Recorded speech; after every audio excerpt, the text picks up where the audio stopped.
আমার এই 3-4টে মেয়ে আল্লাহ দিয়েছে, বড় মেয়েরা বিয়ে দিলাম, এই বিয়ের এই 3-4টে মেয়ে। ও কথা কার কথা ভাই, সকলেরই থেকে পিঠে যন্ত্রণা ঘুম আছে না, আর মেয়ে লোকের যন্ত্রণা। আর মেয়ে লোক 7 বেলা ঘিতে নিয়ে মাছে যে তা কইছো এটা দাও সেটা দাও ভাই একটা ছেলের আশা করতে করতে এই 4-5টা মেয়ে হইয়াছে, এই 4-5টা মেয়ের ভরণ পোষণ দিতে যাই আমার ভাই, আর দেহ আর এতে গোস্তই সব শুকিয়ে শেষ হয়ে গিয়েছে। বাড়ি শুকাই ভাই, একটু মাছ যে কিনে খাবো, এই মাছ কিনে খেতে পারি না। গেলাম বড় মেয়ে বাড়ি ভাই, হ্যাঁ এখন মেয়ে জামই তো খুব কৃপণ, মাছ কিনছে না। আমি এখন কি করব? ঘুমের ঘরে শুয়ে আমি স্বপ্নে দেখছি পাঙাশ খাচ্ছি, পাঙাশ খাচ্ছি। কয় কেজি ওজন পাঙাশ? এই মনে করেন 7-8 কেজি ওজনের পাঙাশ খাচ্ছি ঘুমের ঘরে।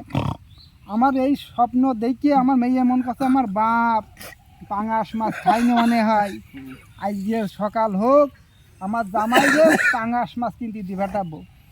এই কথা শুনে ভাই যে আমার কি ফুর্তি লাগলো।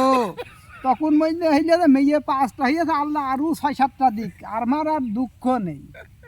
ঈদে জামাই ডাকবেন না? ঈদে জামাই আমার এখন ডাকবে, আমার জামাই ডাকার সময় আছে। ভাই আপনার কি একই অবস্থা নাকি? আমারও ভাই ওই একই গতি ভাই, বাড়ি শুয়ার গাই জানি ভাই, মানে বাড়ি ঢুকলি এটা করো সেটা জামাই আছে বাড়ি, জামাইকে জন্য একটু নিজেকে যে শখ শান্তি মায়ের বয়সে নিজেকে এখন এই 2-3 মাসের বাদ মেয়ে লোক জাগাই দেয় না। কি তোমার আবার করবো? ভিডিও কলে শখ জাগে ওই থাক দাও।